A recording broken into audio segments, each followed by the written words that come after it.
زمل نے بہت ہی دھیرے سے سرگوشی کی تھی، شاید اتنے دھیرے کہ خود اس کے کانوں تک بھی آواز نہ پہنچ پائی تھی۔ آنسو لڑیوں کی صورت گالوں پر بہنے لگے تھے۔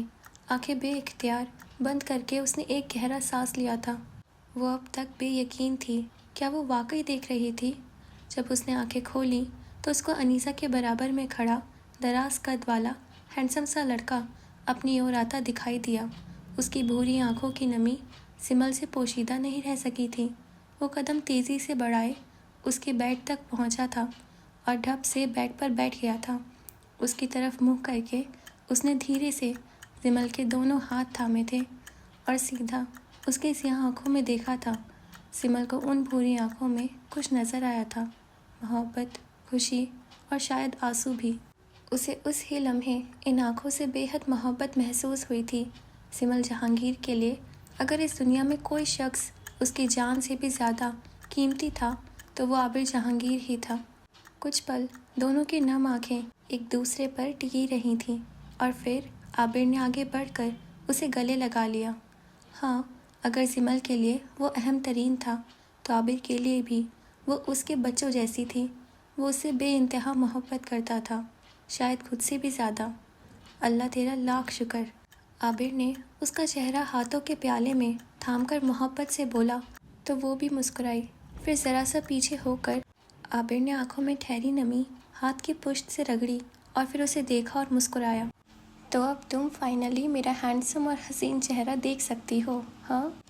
اس نے مزے سے مسکرا کر کہا تو کمرے میں موجود تمام لوگ بھی ہنسنے لگے۔ عابر کو کون پوچھ سکتا تھا؟ ہاں بالکل، ہینڈسم، حسین اور گورا چہرہ۔ زمل نے بھی مسکرا کر لقمہ دیا تو وہ ہنس دیا۔ ارے تم نے تو میرا دل ہی خوش کر دیا میری جان، کہہ کر عابر نے اسے پھر سے گلے لگایا تھا۔ پھر سب ہی اس کے قریب آ کر اسے پیار کر رہے تھے، رو رہے تھے، خوشی کا اظہار کر رہے تھے۔ موقع ہی ایسا تھا، خوشی ہی ایسی تھی۔ مجھے خود کو دیکھنا ہے۔ سب سے ملنے کے دوران عابر کے کان میں زمل نے سرگوشی کی سی صورت بولا تو وہ مسکرا اٹھا۔ وہ تو پہلے سے ہی اس کا انتظام کر کے آیا تھا۔ ہاں میں آئینہ لایا ہوں، کہہ کر اس نے پاس پڑے شاپر سے ایک بھورے فریم والا آئینہ نکالا اور زمل کی نظروں کے سامنے کیا تو وہ ٹھہر سی گئی۔ اس کی آنکھیں اس کے چہرے کے ایک ایک نقوش کو حصار میں لیے ہوئی تھیں۔ اس نے دھیرے سے آنکھوں پہ پہنے سیاہ چشمے ہٹائے تھے۔ کچھ پل کے لیے آنکھیں چندھیائی تھیں، مگر پھر اس نے پوری طرح آنکھیں کھول کر خود کو پہلی بار دیکھا تھا۔ گندمی سی صاف رنگت، اٹھی ہوئی ناک، سیاہ چمکدار آنکھیں، اس کے پتلے سے ہونٹ، گال کی ابری ہڈیاں، کمان کی سی صورت نکلتی سیاہ گھنگور پلکیں، گہری سی بھویں۔ اسے اپنے ہر ایک شے سے محبت ہو رہی تھی۔ تو وہ ایسی دکھتی تھی؟ اس نے چہرہ اٹھا کر جہانگیر کو دیکھا تھا۔ ان کی آنکھیں، فیس کٹ، بال، مشابہت صاف واضح تھی تو وہ واقعی ان کے جیسی دکھتی تھی۔ ایک آنسو اس کی پلکوں کی باڑ کو توڑتا چہرے پہ لڑک گیا تو اس نے جلدی سے ہاتھ بڑھا کر وہ صاف کیا۔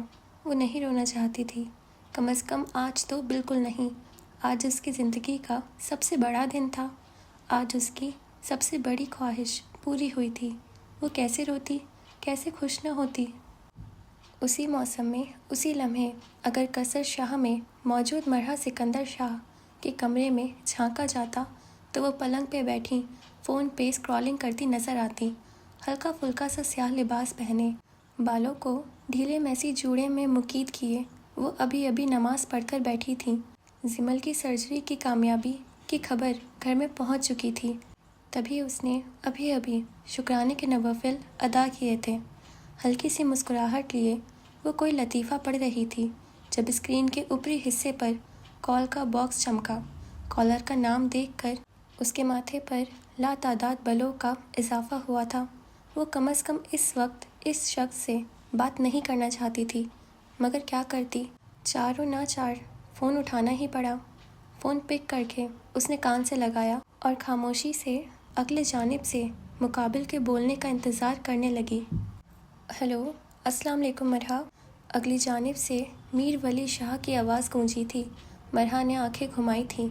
وعلیکم السلام، کہہ کر اس نے اپنے بالوں میں بے بسی سے ہاتھ گھمایا۔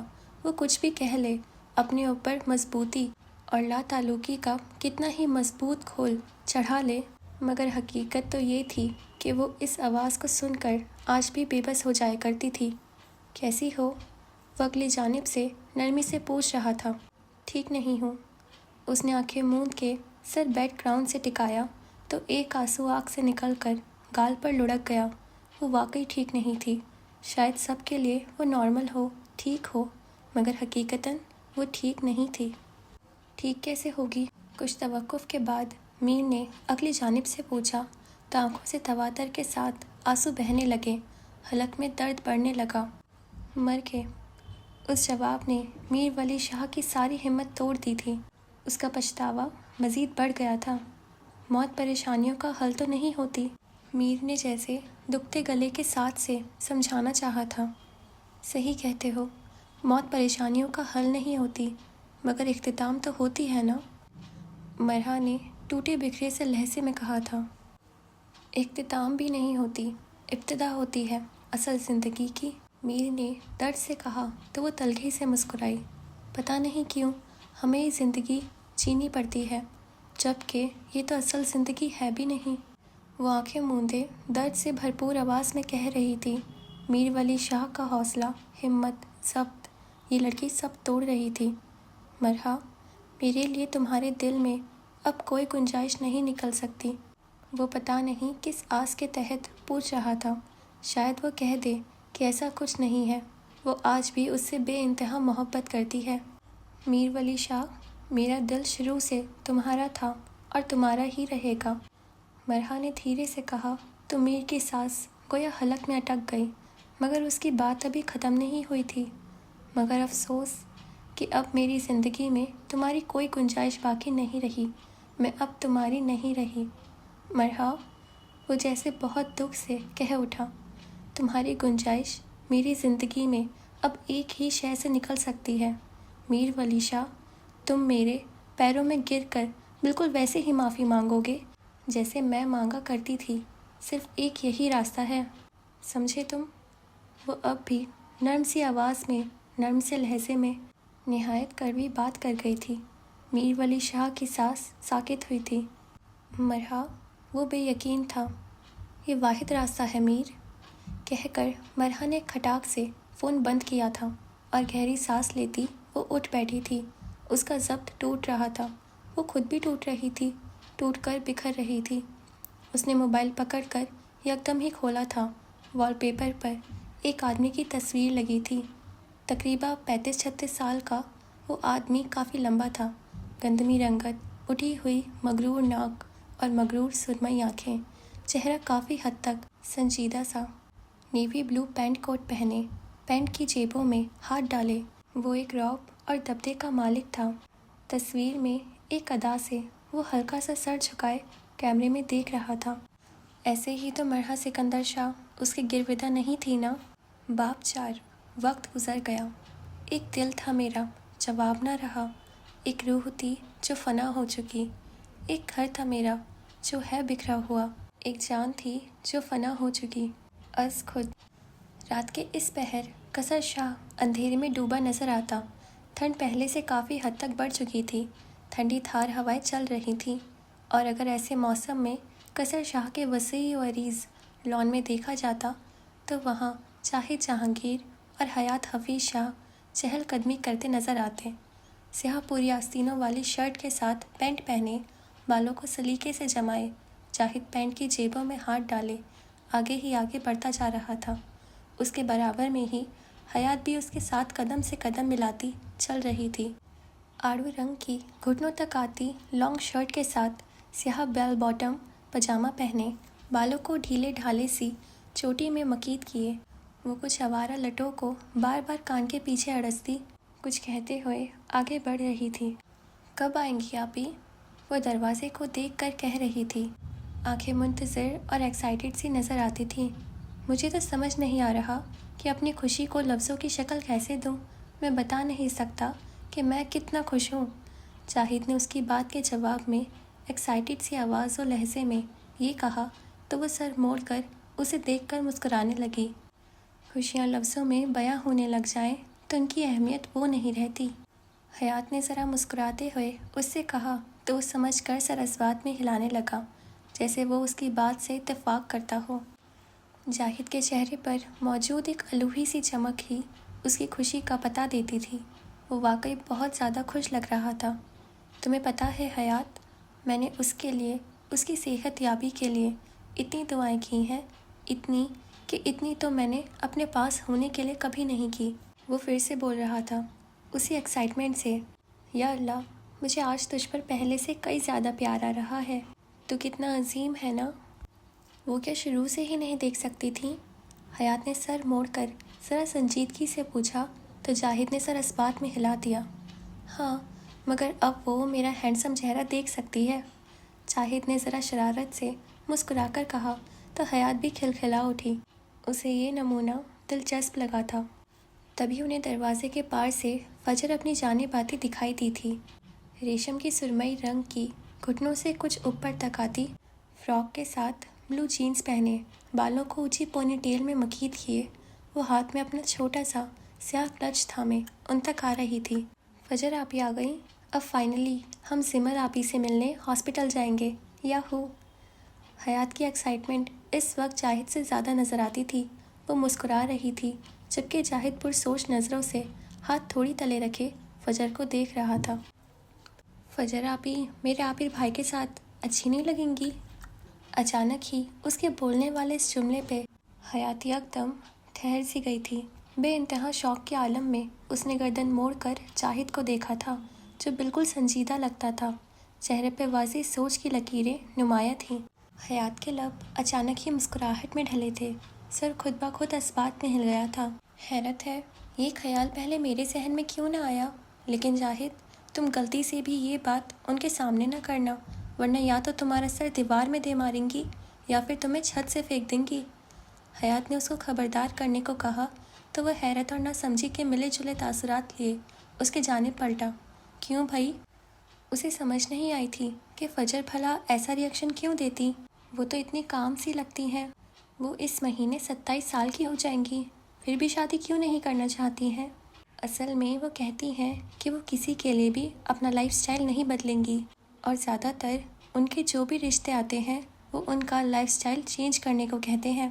حیات نے ساری بات اس کے گوش گزار کی تو وہ آبرو سکیڑے فجر کو دیکھتے ہوئے سر ہلانے لگا۔ تو کیا وہ اپنا لائف سٹائل بدلنا ہی نہیں چاہتی؟ اس کا تجسس بڑھتا جا رہا تھا۔ ارے نہیں، ایسا کچھ نہیں ہے، دراصل ابھی حیات مزید کہہ رہی تھی کہ فجر اتنا لمبا راستہ طے کر کے آخرکار ان تک پہنچ چکی تھی۔ دراصل کیا؟ وہ مسکرا کر کہتی، ان کے پاس سے گزرتی آگے بڑھ کر گاڑی تک پہنچی۔ نہیں آپی، کچھ نہیں، حیات کہتے ہوئے مڑ کر جاہد کو بھی چپ رہنے کا اشارہ کرتی گاڑی تک گئی۔ جاہد بھی ساتھ ہی آیا تھا۔ ڈرائیونگ سیٹ پر بیٹھ کر فجر نے سیٹ بیلٹ پہن کر بیک ویو مرر میں حیات کے چہرے کو ایک تفتیشی نظر دیکھا، جیسے اسے اس کی نہیں آپی کچھ نہیں پر یقین نہ آیا ہو۔ حیات زبردستی کا مسکرائی تھی۔ فجر نے سر جھٹک کر گاڑی سٹارٹ کی۔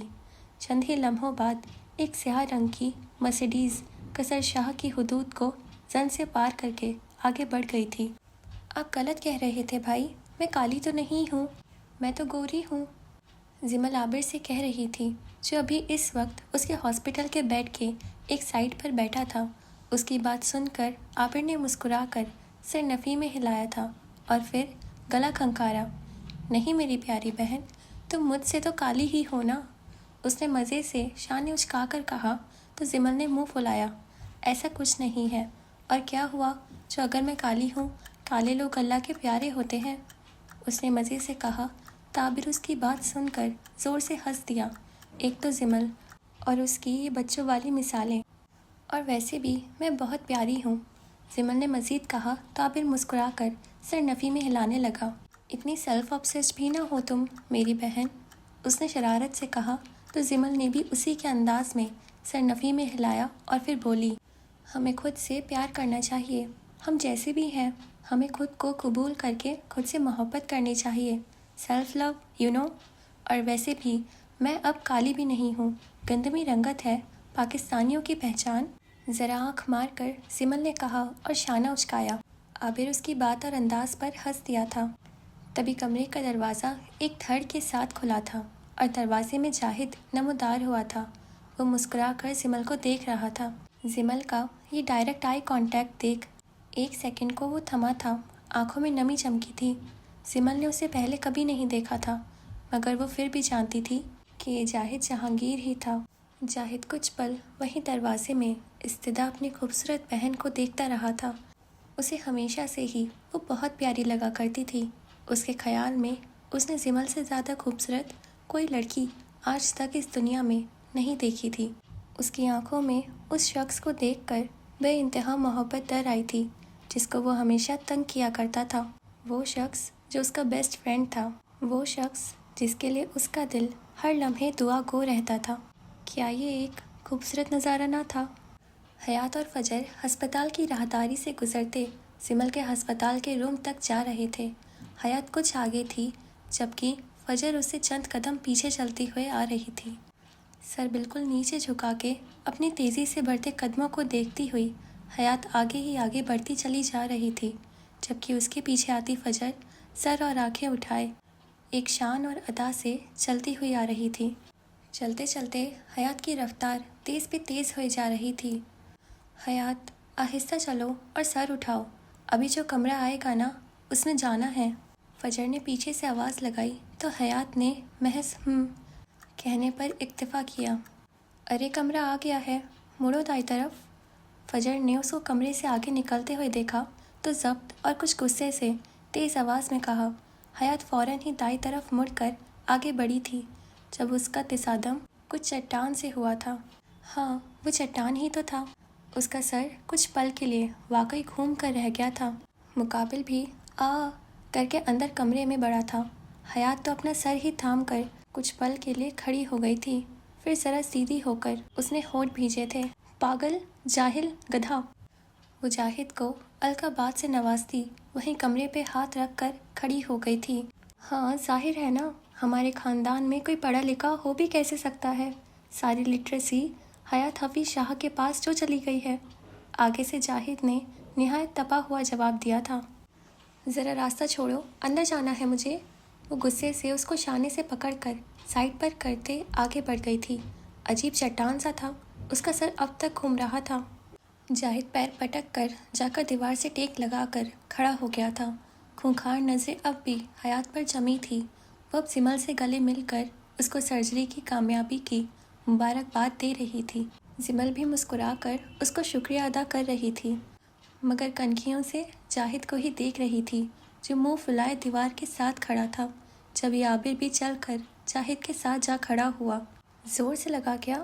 وہ ہونٹ دبائے مسکراہٹ روکنے کی بھرپور کوشش کرتے ہوئے بولا اور دیوار کے ساتھ ٹیک لگا کر سر جاہد کی جانب موڑا۔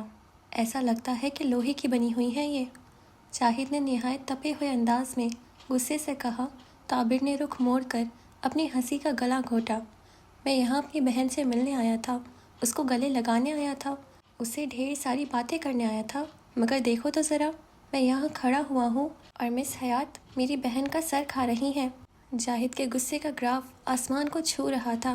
حیات اب بھی مسلسل بولتی جا رہی تھی، وہ یقیناً زمل کا دماغ ہی کھا رہی تھی۔ جب ہی دروازہ دوبارہ سے کھلا تھا، سرمئی رنگ کے لباس میں موجود کوئی اپسرا کمرے میں داخل ہوئی تھی۔ ہاں، وہ اپسرا ہی تو تھی۔